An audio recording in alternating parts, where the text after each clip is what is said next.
Welcome to Critical Health News' weekly video Bright Bite with Pharmacist Ben Fuchs.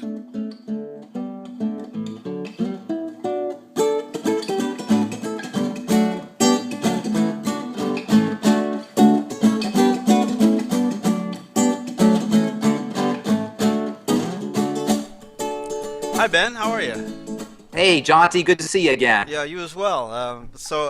We did the triangle of disease last time. I understand you're interested in introducing another shape.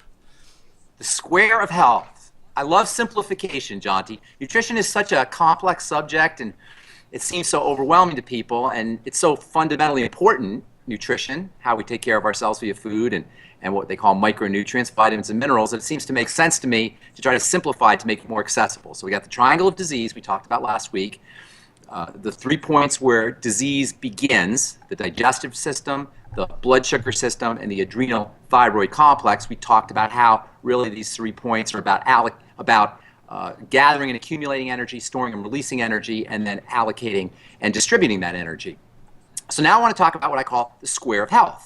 And these are the 4 points that need to be covered if we want to be healthy. The square of health, I abbreviate with an acronym NORM, N-O-R-M, nutriate, oxygenate, rest, and move, N-O-R-M, NORM. Nutriate means, obviously, nutrition. There's 2 kinds of nutrition. When we talk about nutrition, we often don't distinguish between these 2 types of nutrients, macronutrients and micronutrients. Now, macronutrients and micronutrients under ordinary healthful circumstances should come together. What we call a whole food is a food that has macronutrients and micronutrients balanced out. Your macronutrients, by the way, are protein, fat, carbohydrate, fiber, and water. Your micronutrients are your vitamins, minerals, and perhaps phyto or plant nutrients. In a whole food, a food that's not processed, the protein, fat, carbohydrate, fiber, and water concentrations match up with the vitamin and mineral concentrations. What we call a processed food is a food that has those 2 aspects divorced. Has the macronutrients, but not the micronutrients that you need to work with those macronutrients. Your micronutrients, protein, fats, and carbohydrates, and fiber and water to a certain extent, these are storage forms of energy. Actually, you know what? We won't even count fiber and water because those aren't really storage forms of energy, even though from a macro perspective you need lots of them. But from an energy perspective, you could think of protein, fats, and carbohydrates like logs on a fire. They store energy that the body will be able to use. The micronutrients, the vitamins and the minerals, they're like magical pixie dust that activates the macronutrients. It activates the energy in the protein, fats, and carbohydrates, which is why you want them together, which is why a whole food is so much better for you than a processed food.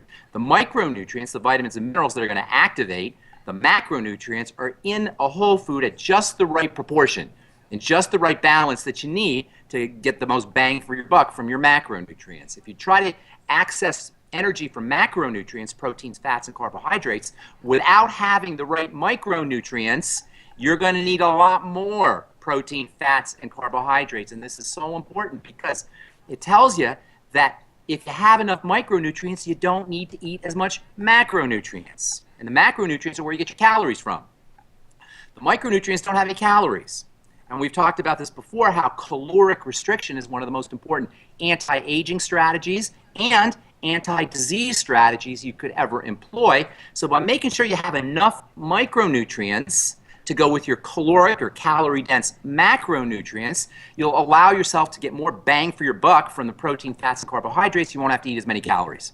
That's why people lose weight when they start a micronutrient program. And by the way, this was Dr. Wallach's great insight. He noticed that people were getting plenty of macronutrients, but they weren't getting the micronutrients to access the energy out of the macronutrients. Does that make sense?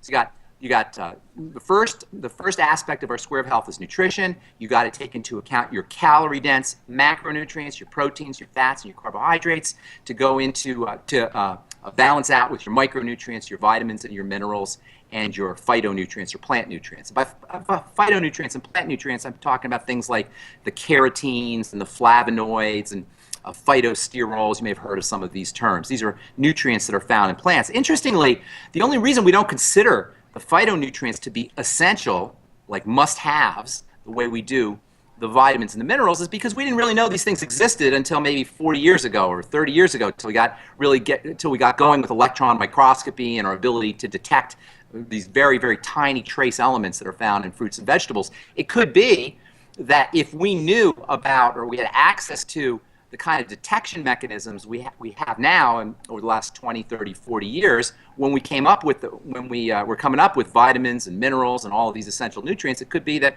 we would consider the carotenes and the flavonoids and the phytosterols and the phytonutrients to be as essential as the vitamins and minerals, and it turns out they might be. We don't know. In any case, the phytonutrients, the vitamins, the minerals, these are the micronutrients that help you access the energy, the caloric energy from the macronutrients. Point number one on our square of health, nutriate. The second point is oxygenate. This is so important and underappreciated. Nothing happens without oxygen. In fact, you can go 40 days without calories. You can go probably 20 days or 30 days without certain vitamins.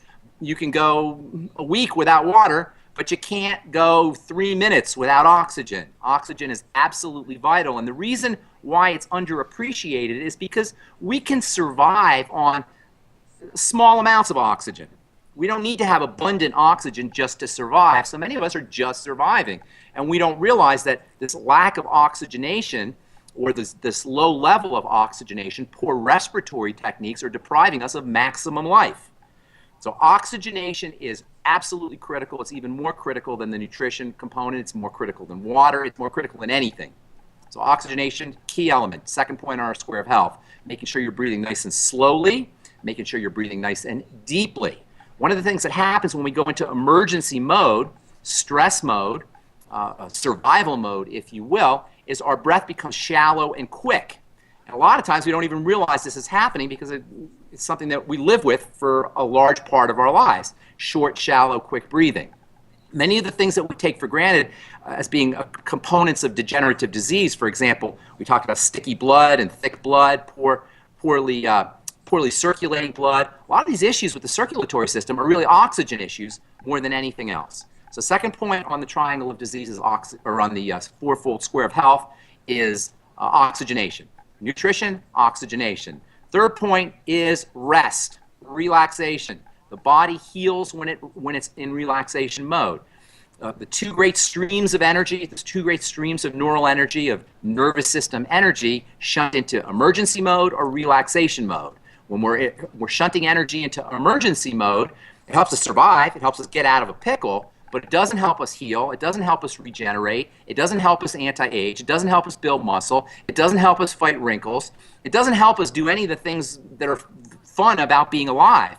On the other hand, eating and sleeping and sex and creativity and fertility, all of these are regulated by the relaxation rest nervous system. This is one of the reasons why you want to relax before you eat, by the way. This is one of the reasons why traditionally religions have always said grace before meals. When you say grace before your meals, you're activating your relaxation nervous system. Gratitude is one of the best ways to activate the relaxation nervous system, and you'll digest your food more effectively. We have an epidemic of infertility in this country. Something like 25 to 30% of couples are infertile. That's crazy. It's a huge amount. And a lot of people, when they're infertile, the first thing they'll do is they'll go to the doctor and try to get hormones to try to make themselves fertile. Well, under conditions of stress, under conditions of survival, your body's not going to let you make a baby. And that can be survival or stress chemistry that's related to disease, or it can be survival and stress chemistry that's related to credit card bills or related to just the livingness of life. So before you're trying to make a baby, another great time to make sure you relax your body. Before hot tubs, hot baths, hot water, massage, all of these are great ways to relax the body, to activate fertility, to activate creativity, to activate the digestive system, or help your body digest food. You ever notice how you get great ideas in the shower? Right. Does that ever happen to you? All the Right? time. Yeah. All the time. Great ideas in the shower, right? Why? Because in the shower, especially if it's a hot shower, you activate the relaxation nervous system, and that improves blood supply to the front of your brain, to the prefrontal cortex, the creativity part of your brain. When you're under stress, the blood gets redirected to the back part of your brain. We don't do our best work when we're in fear, when we're scared, when we're under stress, which is why you want to always, always, always be careful of listening to radio shows or the news or reading newspaper articles that make you scared, that activate fear. Because you don't do your best work. You're not at your most creative. You don't do your best thinking when you're in fear mode. So making sure you do everything you can do to relax the body, to rest the body. And this is kind of counterintuitive, or it's not something that we get encouraged to do in our culture. We get encouraged to work in our culture. We don't get encouraged to rest. In fact, we're considered lazy if we rest. So the next time you're sitting on the couch doing nothing, just think of it like you're taking your medicine. Just think of it like you're growing your muscles. Just think of it like you're preventing wrinkles from forming and building more collagen and building more bone and repairing from wounds, etc. So making sure you rest. That's the third point on the fourfold square of health. And then the last point is move. And just as important as it is to rest, it's equally important to move, to exercise, to provide the body with some kind of resistance that it has to work against. Now, important point here is you don't want too much resistance. And just like we talked about earlier, how you want your micronutrients balanced out with your macronutrients, and by the way, you want your carbon dioxide, your exhale, balanced out with your inhale. And I didn't mention that with our second point. You want your oxygenation, the breathing in, to be balanced out with the exhaling of carbon dioxide. When you exhale, you're actually blowing off not just carbon dioxide, but you're blowing off acids, you're blowing off waste material. So it's actually a great way to detoxify. So you've got a balance with nutrition. You got your micronutrient, macronutrient balance. You got a balance with oxygenation. You got exhaling versus inhaling. And oh, by the way, the relaxation response is linked to exhalation, not inhalation. So we actually activate relaxation when we're going like this. Ah. It's kind of like when you're surprised. When somebody jumps out at you, you go like this. Like that, right? That activates the stress response. That's oxygenation, breathing in. And then what do you do when you find out it's all a big joke? You go, ah. That activates the relaxation response. In fact, just going like that, just going, ah, just sighing is a great way to activate the relaxation response. So you got the second balance is oxygenation versus blowing off carbon dioxide, or inhalation versus exhalation. And then you got your third balance, rest versus movement. Rest is key. That's when the body recovers. That's when the body anti-ages. That's when the body heals. But by the same token, movement and resistance is also important. A small amount of stress. Remember Nietzsche, back in the 1900s or the 1800s, he said, what doesn't kill you makes you stronger. He was talking about weightlifting. He was talking about exercise. He was talking about resistance training. And it's not just resistance training for your muscles. It's resistance training for your mind. It's resistance training for your emotions. Anytime we have challenges, we grow. In terms of the body, the movement improves circulation. And not just blood circulation, but lymphatic circulation. They're both important. Blood circulation improves nutrition, or nourishment to cells. Blood circulation also helps drain away toxins from the cells. Of course, blood circulation improves oxygen delivery to cells. But movement also is important for the lymphatic system, which is your waste management system. Disease is usually preceded by a stagnation or a coagulation or a clotting, not just of the blood system, but also of the lymphatic system. And the lymphatic system, unlike the blood, doesn't have a pump. You know, the blood has a pump. That's the heart. The lymphatic system doesn't have its own pump. It depends on muscular movement for its pumping action, to improve its movement. So moving the circulatory system moving the lymphatic circulatory system by getting on a rebounder, by hanging upside down, on an inversion device, by doing exercise, any kind of movement is going to improve lymphatic circulation. And one very important point that doesn't get addressed a lot when you talk about circulation is the blood, and to a certain extent the lymph, as these fluids are moving through the body, they're generating an electrical charge. So they're not just delivering nutrients and delivering oxygen and eliminating waste, but they're also amplifying or charging up the body. The body, at the end of the day, is not just a chemical system, it's an electrical system. In fact, it's an electrical system even more fundamentally than it is a chemical system. And as your circulation is moving, both your blood and mostly your blood, but probably to a certain extent your lymph, it's actually generating a charge. Physicists call it a zeta potential.